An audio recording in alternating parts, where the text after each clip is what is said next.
में जा रहा है।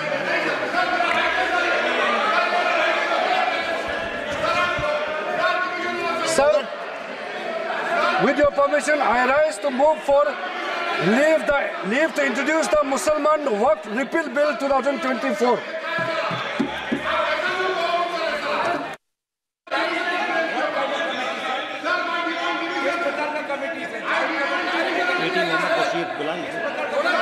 ET Mohammed Basheer item number 14 पे बोलना चाहते हैं।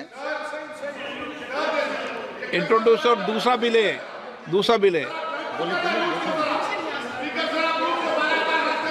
छोड़िए सर, अगला लीजिए, नेक्स्ट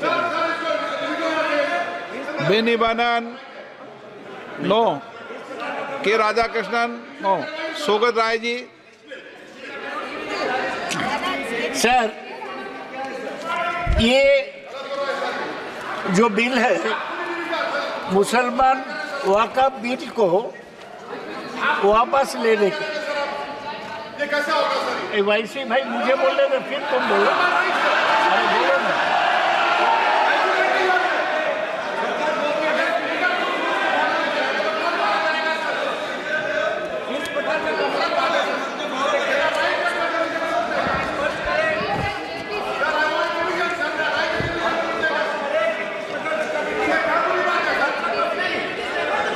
कोई बुरी बात नहीं। Sir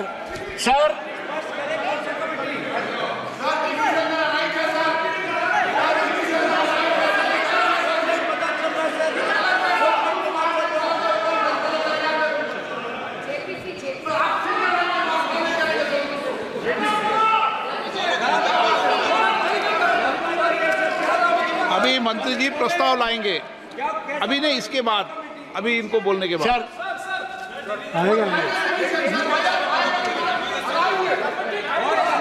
Sir, under Rule 72(1), I oppose the introduction of this bill on Mussalman. एक मिनट, अभी वह प्रस्ताव ला रहे हैं इस कमेटी में। ये बिल और वो बिल एक ही है। ये बिल सेकंड पार्ट उसमें नहीं, ये सेकंड एक ही बिल है, रिपील करने का बात। रिपील करने का। हाँ न सर, मैं दो ही चीज बोलने चाहता हूँ। ये संदेह ये होता है कि सरकार मुसलमान वक़्फ़ प्रॉपर्टी पर कब्जा करने चाहते हैं। सारा देश में वक़्फ़ बोर्ड के हाथ में 8.7 लाख प्रॉपर्टी है।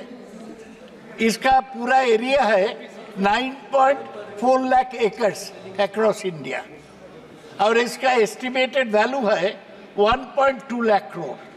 सरकार इस पर दखल लेने चाहते हैं, इसलिए कलेक्टर का बात जो बोला, पहले तो कलेक्टर नहीं था, तो सरकार इसमें इंटरफियर करने चाहते हैं और ये बोलते हैं कि 2 मुस्लिम वीमेन और 2 non Muslim members on the board. ये नॉन मुस्लिम मेंबर बोर्ड में जाएगा तो वक़्फ़ बोर्ड का जो सैंक्टिटी वो खराब हो जाएगा। If it's a Muslim property gifted by a Muslim for the benefit of Muslim, ये नॉन मुस्लिम नहीं होना चाहिए। Sir, it also introduces the district collector as an arbiter to decide if a property is a waqf or government land. इसलिए ये bill को, मुसलमान Waqf Act bill को withdraw करने का जो कोशिश है, मैं उसको पूरा विरोध करता हूँ। किरण रिजिजू 1 घंटा बोला है, हमारे कलीग वाईसी साहब पहले वाला बिल में डिवीजन मांगे हैं, उसको भी मैं पूरा समर्थन करता हूँ।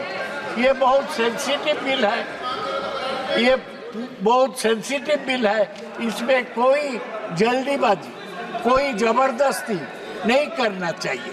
पार्लियामेंट का जो कानून है, आपने चर्चा का मौका दिया, सब लोग बोला, तो अभी डिवीजन चाहते हैं तो डिवीजन कराए, इसमें क्या हर्जा हो सकता है। ये पूरा चीज सरकार के हाथ में नहीं जाना चाहिए। ओके। मुसलमानों को मंत्री जी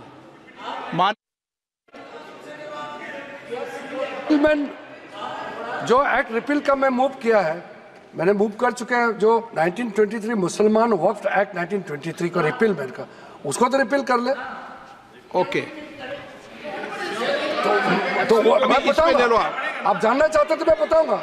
आप 2 मिनट बता दो सर मैं 2 मिनट सर वो जाने तो ना हाँ, नहीं रिपीलमेंट का रिपीलमेंट भी कमेटी में जाएगा, इसमें क्यों डर रहे हैं? ये सर रिपीलमेंट का ये है सर, मुसलमान वक्फ एक्ट तो कौन सा एक सर, द मुसलमान वक्फ act 1923 was brought into force on 5th August 1923 and applied to the whole of then British India।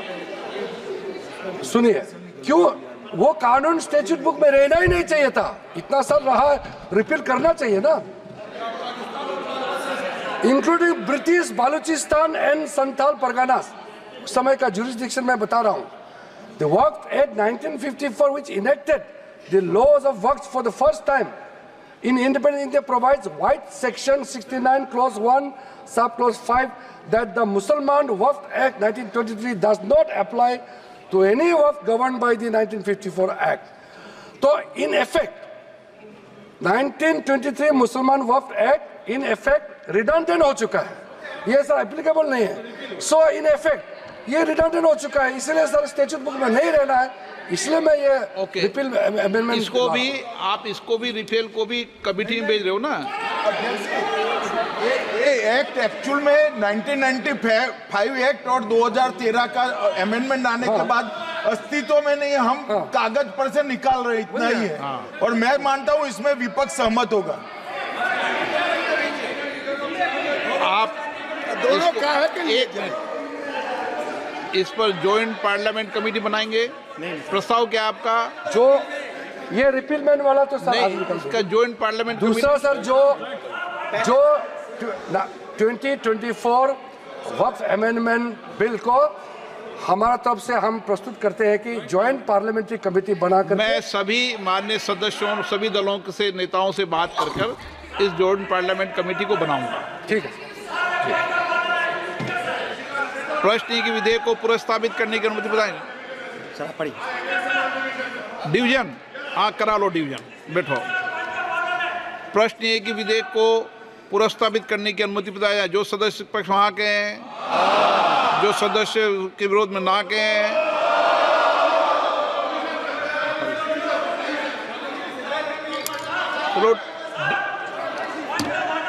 Point of order. मैं बिल को प्रस्तावित करता हूँ।